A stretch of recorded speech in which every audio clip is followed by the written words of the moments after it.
పత్రికల్లో వచ్చిన ప్రధానమైన వార్తలు చూద్దాం. ముందుగా నమస్తే తెలంగాణలో బీఆర్ఎస్తోనే బీసీలకు న్యాయం, నిన్నైనా రేపైనా న్యాయమైన కోటా ఇచ్చేది కేసీఆరే అంటూ నిన్న బీఆర్ఎస్ వర్కింగ్ ప్రెసిడెంట్ కేటీఆర్ గారు చేసిన కీలకమైన ప్రకటన మనకు కనిపిస్తూ ఉంది. మాట తప్పిన కాంగ్రెస్కు కర్రుగాల్చి వాత పెట్టాలని కేటీఆర్ గారు ఈ సందర్భంగా పిలుపునిచ్చారు.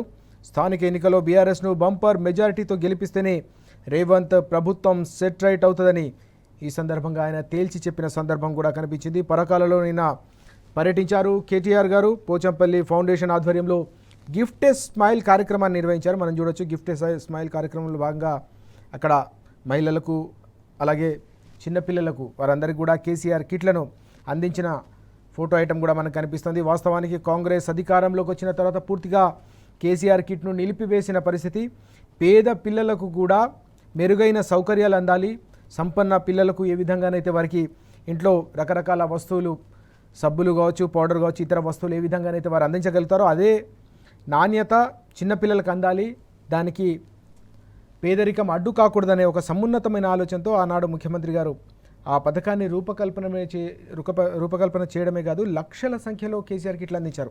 ఈ క్రమంలో తెలంగాణలో చేపట్టిన ఈ కార్యక్రమం అనేది దేశంలోని అనేక రాష్ట్రాలకు కూడా ఆదర్శంగా నిలిచిన పరిస్థితి. కానీ గత 20 నెలలుగా ఆ కార్యక్రమం నిలిచిపోతే ఆ కార్యక్రమాన్ని గిఫ్ట్ ఏ స్మైల్ కార్యక్రమంలో భాగంగా వాస్తవానికి కేటీఆర్ గారి బర్త్డే సందర్భంగా ప్రజాసేవా కార్యక్రమాలు నిర్వహించాలనే అనేక అంశాలు ప్రతి ఏడాది కూడా నిర్వహిస్తున్నారు. అయితే ఈ ఏడాది ప్రభుత్వానికి గుర్తు చేసేలా, అలాగే రాష్ట్రంలో నిలిచిపోయిన ఒక సంక్షేమ పథకాన్ని ప్రజలకు కూడా గుర్తు చేసేలా ఈ కార్యక్రమాన్ని చేపట్టడంపై అందరూ కూడా హర్షం వ్యక్తం చేస్తున్న సందర్భాన్ని కూడా మనం చూస్తూ ఉన్నాం.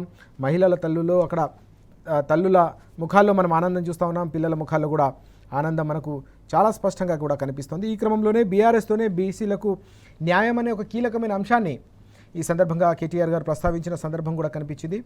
తప్పకుండా న్యాయమైన కోటా ఇచ్చేది కేసీఆర్ గారే అనే విషయాన్ని ఆయన మరోసారి కుండబద్దలు కొట్టిన సందర్భం కూడా కనిపించింది. గతంలో ఉద్యమ సందర్భంలో కావచ్చు, 10 ఏళ్ల ప్రగతి ప్రస్థానంలో కావచ్చు, రేపు కూడా బీసీలకు న్యాయం చేసేది బీఆర్ఎస్ పార్టీ మాత్రమే.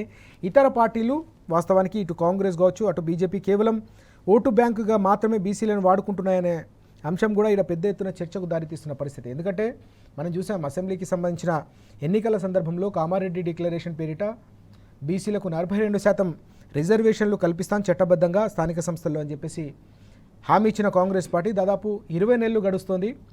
అప్పుడు చేసిన కులగణనపై కూడా రకరకాల వివాదాలు, అభ్యంతరాలు, ఏకంగా బీసీ వర్గాల నుంచే దానిపై ఆగ్రహం వ్యక్తమైన సందర్భం. చివరికి తీర్మానం చేయడం కావచ్చు, ఆర్డినెన్స్ చేసినప్పటికీ కూడా ఇప్పటికీ అది న్యాయపరమైన చిక్కుల్లో ఇరికించడానికే తప్ప దానివల్ల ప్రయోజనం లేదనే ఆందోళన ఇప్పటికే బీసీ వర్గాల్లో వ్యక్తమవుతుంది. ఈ క్రమంలోనే ఈ ఓటు బ్యాంకు రాజకీయాలు కాదు, నిజంగానే బీసీలకు సముచితమైన ప్రాధాన్యం కావచ్చు, వారికి సంబంధించిన రాజకీయ ప్రాతినిధ్యం కావచ్చు, వారికి సంబంధించిన హక్కులు, అలాగే వారి సంక్షేమం కూడా పూర్తిగా బీసీల సంక్షేమానికి కూడా బీఆర్ఎస్ ప్రభుత్వ హయాంలోనే జరిగింది. కాబట్టి తప్పకుండా వారికి సంబంధించిన ప్రాధాన్యతను, వారికి న్యాయం చేసే పార్టీగా తప్పకుండా బీఆర్ఎస్ నిలుస్తుంది.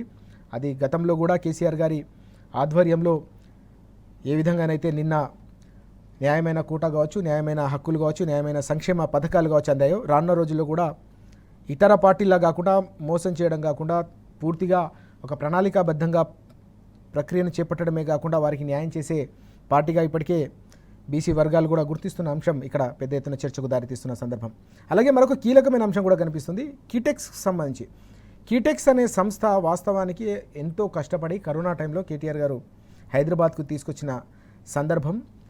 అక్కడ ఆ సంస్థకు సంబంధించి ఇప్పుడు పెద్ద ఎత్తున ఒక దుమారం చెలరేగుతున్న, అంటే ఆ కీటెక్స్ సంస్థను తెచ్చిన కీటెక్స్ సంస్థను ఇబ్బంది పెట్టే పరిస్థితి ఇప్పుడు కాంగ్రెస్ సర్కార్ హయాంలో కనిపిస్తున్నట్టుగా మనకు ఈ కథనం ద్వారా తెలుస్తోంది. కీటెక్స్కు కాంగ్రెస్ బెదిరింపులు, తమ అనుయాయులకే ఉద్యోగాలు ఇవ్వాలంటూ నేతల హుకుం అంటూ ఈ వార్త మనం చూస్తూ ఉన్నాం. వాస్తవానికి ఒక పెట్టుబడి పెట్టి ఒక కంపెనీ వచ్చిందంటే వారు పూర్తి స్థాయిలో ఆ సంస్థకు సంబంధించిన విస్తరణతో పాటు స్థానికులకు అవకాశం కల్పించడంతో పాటుగా రాష్ట్ర ప్రభుత్వానికి కూడా ఆదాయం సమకూరే ఒక కీలకమైన అంశం రంగం, పెట్టుబడులకు సంబంధించి పారిశ్రామిక రంగం.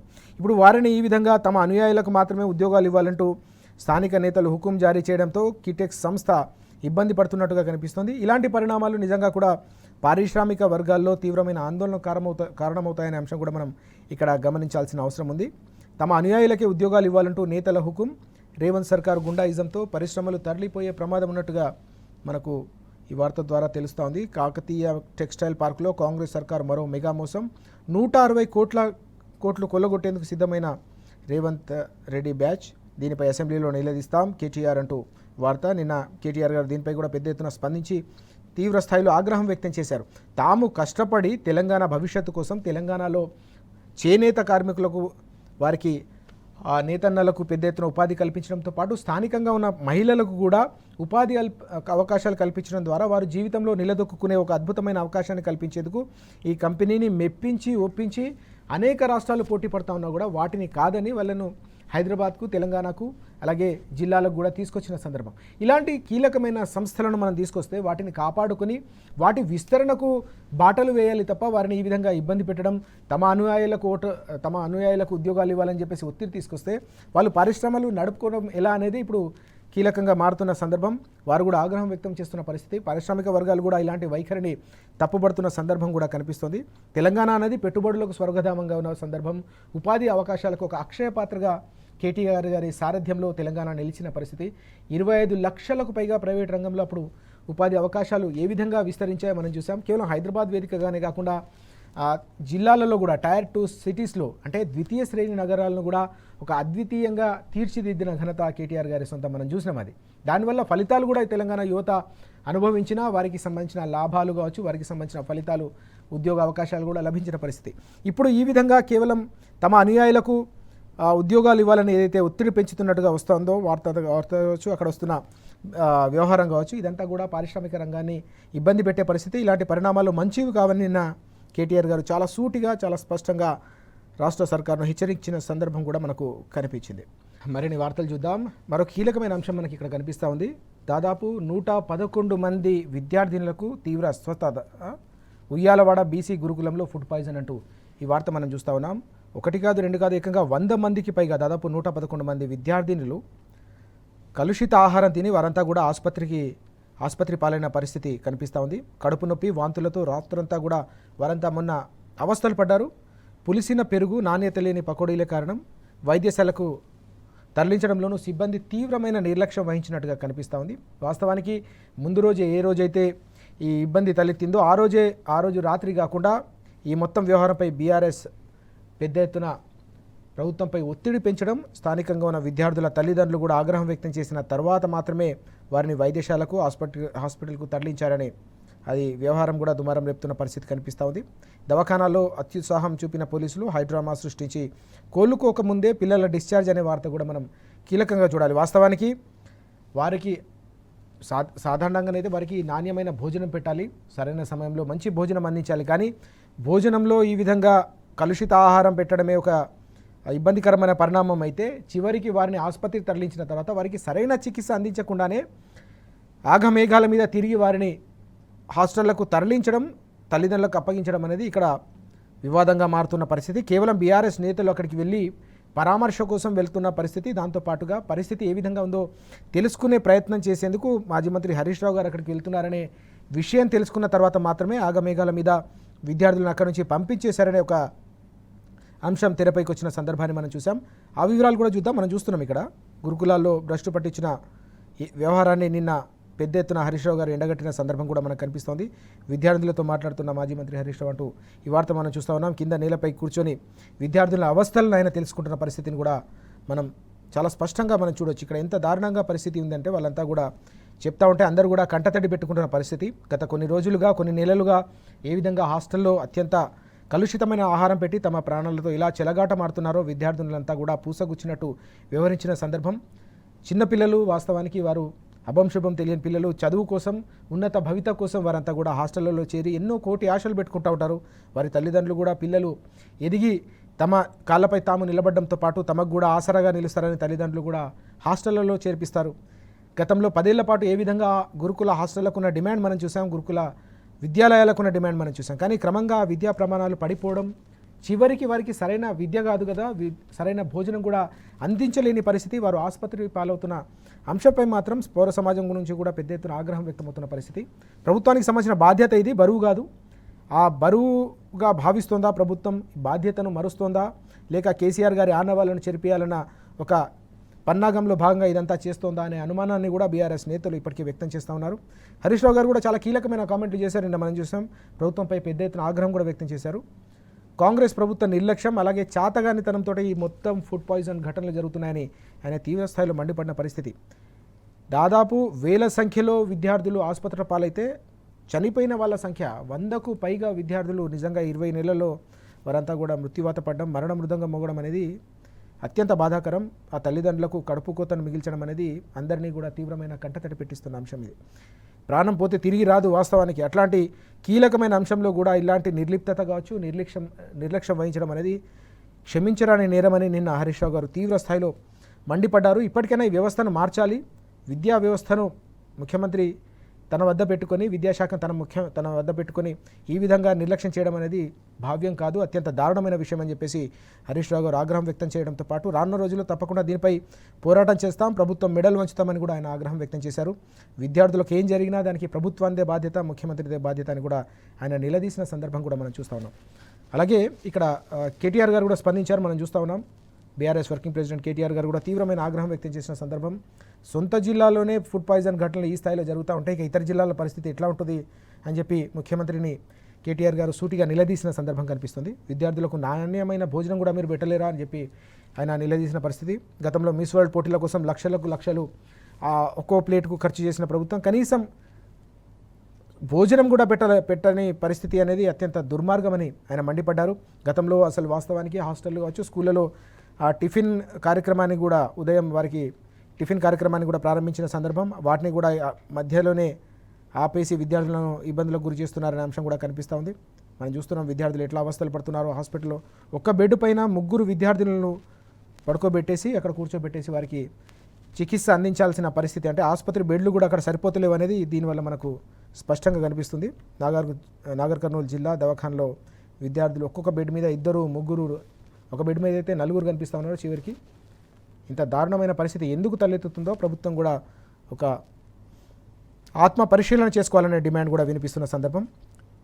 ఇంకో వార్త కూడా కనిపిస్తుంది దీనికి సంబంధించి.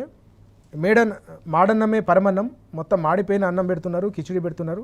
ఆ మాడిపోయిన కిచిడి తింటున్న విద్యార్థి అంటూ ఈ వార్త కూడా మనం చూస్తా ఉన్నాం. గిరిజన పాఠశాలలో మెనూ ప్రకారం అందని భోజనం, బురద మధ్యలోనే భోజనాలు అంటూ ఈ వార్త కూడా మనకు కనిపిస్తుంది. ఇట్లా అనేక చోట్ల ఒకే రోజు ఇలాంటి సంఘటనలు చోటు చేసుకోవడం అనేది అత్యంత బాధాకరం. ఈ క్రమంలోనే హెచ్ఆర్సీ కూడా దీనిపై స్పందించిన సందర్భాన్ని మనం చూస్తున్నాం. గురుకులాల్లో మృత్యుఘోషపై నేడు హెచ్ఆర్సీలో విచారణ, నమస్తే తెలంగాణ కథనం ఆధారంగా ఫిర్యాదు అంటూ ఈ వార్త మనకు కనిపిస్తూ ఉంది. ఇటీవల వరుస కథనాలు మనం నమస్తే తెలంగాణలో చూస్తున్నాం. విద్యార్థులకు సంబంధించి ప్రజల పక్షాన, ప్రజల గొంతుకై బీఆర్ఎస్ గొంతును కూడా వినిపిస్తూ గురుకులాల్లో విద్యార్థులు పడుతున్న కష్టాలను కూడా ఎక్కడికక్కడ ప్రజలను అప్రమత్తం చేస్తూ ప్రభుత్వం ఒత్తిడి పెంచుతున్న నమస్తే తెలంగాణ కథనాల నేపథ్యంలో హెచ్ఆర్సీ కూడా స్పందించి విచారణ చేయడం అనేది మనం ఇక్కడ గమనిస్తూ ఉన్నాం. ఇక మరిన్ని వార్తలు కూడా చూద్దాం. ఇక్కడ మరిన్ని కీలకమైన అంశాలు కూడా ఉన్నాయి. ప్రతి పల్లెటూరికో వైన్స్ అంటూ ఒక వార్త కనిపిస్తూ ఉంది.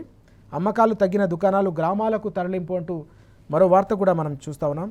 లైసెన్స్ గడువు 3 ఏళ్లు పెంచే యోచన, రాష్ట్రేతరులకు గీత అలాగే ఎస్సీ ఎస్టీలకు రిజర్వేషన్లు అంటూ ఈ వార్త కనిపిస్తుంది. మద్యం ఆదాయం పెంచుకునేందుకే సర్కార్ ఈ ఫోకస్ పెట్టిందనే అంశం.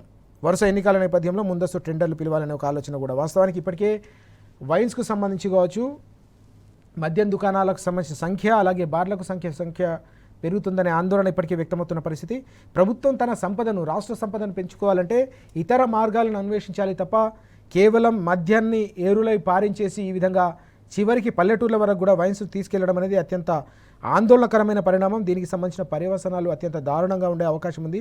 ప్రభుత్వం నిజంగానే చిత్తశుద్ధి ఉన్నా, సత్తా సామర్థ్యం ఉంటే సంపదను పెంచుకోవడానికి అనేక రకాల మార్గాలు, రాష్ట్ర ఆదాయాన్ని పెంచడానికి అనేక రకాల మార్గాలు ఉంటాయి.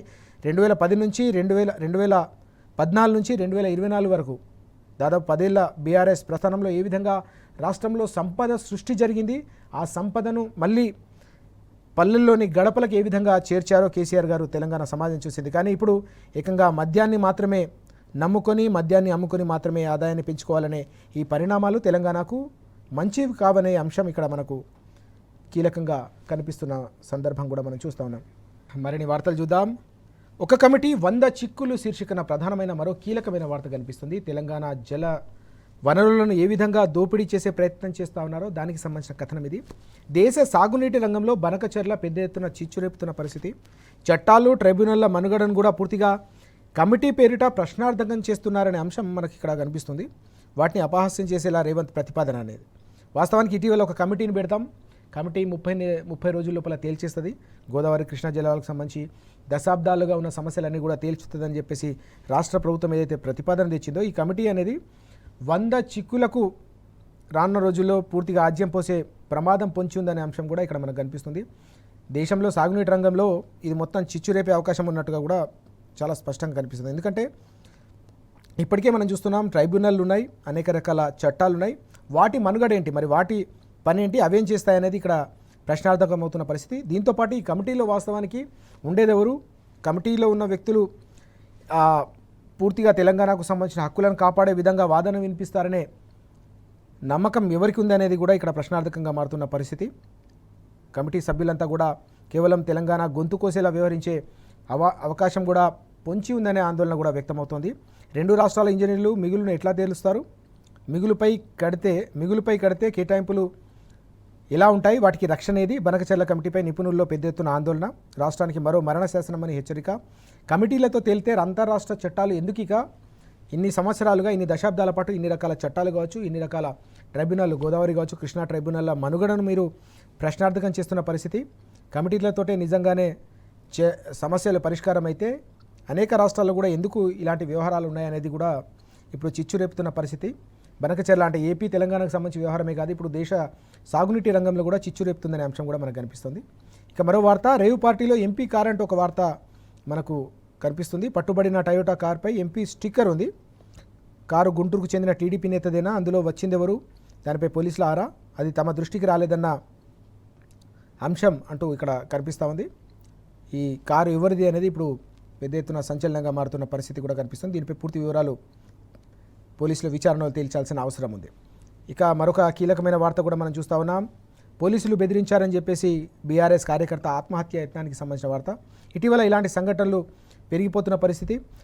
మొన్న కాంగ్రెస్కు సంబంధించిన కార్యకర్త కూడా ఒక ఇందిరమ్మ ఇళ్ల వ్యవహారంలో ఒక పోస్టు పెట్టాడని చెప్పి స్థానిక నేతలు అలాగే పోలీసులు కూడా ఒత్తిడి చేయడంతో అతను ఆత్మహత్య చేసుకున్న దారుణమైన పరిస్థితి ఇటీవల పత్రికల్లో కనిపించిన అంశం మర్చిపోకముందే మరొక వార్త. ఈసారి బీఆర్ఎస్కు సంబంధించిన కార్యకర్త ఆత్మహత్య యత్నం అంటూ ఈ వార్త కనిపిస్తుంది. వాట్సాప్ గ్రూపుల్లో పోస్టుపై మరో వ్యక్తి ఫిర్యాదు, స్టేషన్కు రావాలని చెప్పేసి 2 సార్లు పిలవడంతో అతను ఆత్మహత్య యత్నం చేసిన పరిస్థితి. గడ్డి మందు తాగిన సందర్భం, దీంతో ఆ కుటుంబ సభ్యులంతా కూడా ఆందోళన వ్యక్తం చేస్తున్న పరిస్థితి. సిద్దిపేట జిల్లా చేర్యాల మండలం నాగ్పూర్లో ఈ ఘటన చోటు చేసుకుంది. ఇటీవల కేవలం రీట్వీట్ చేసినా, చిన్న పోస్టు పెట్టినా కానీ పూర్తిగా సోషల్ మీడియాలో పోలీసులు అలాగే ప్రభుత్వం ఉక్కుపాదం మోపుతోందని పెద్ద ఎత్తున ఆగ్రహం వ్యక్తమవుతున్న అంశానికి సంబంధించిన కథనం. అలాగే దళిత జర్నలిస్టుపై ఉక్కుపాదం అంటూ మరో వార్త. ప్రజాపాలనలో కాంగ్రెస్ సర్కారు దారుణం, ప్రభుత్వ వైఫల్యాలను ఎత్తి చూపడమే కారణం. సిరిసిల్లలో జర్నలిస్ట్ బాలుపై అధికారులు కక్షగట్టారనే అంశం మనకి ఇక్కడ కనిపిస్తోంది. ఏకంగా BNS 163 సెక్షన్ అమలు, 4 రోజుల పాటు ఏమీ మాట్లాడవద్దని హుకుం, తీవ్ర ఆగ్రహం వ్యక్తం చేసిన జర్నలిస్ట్ సంఘాలు అంటూ ఈ వార్త కూడా మనకు కనిపిస్తూ ఉంది.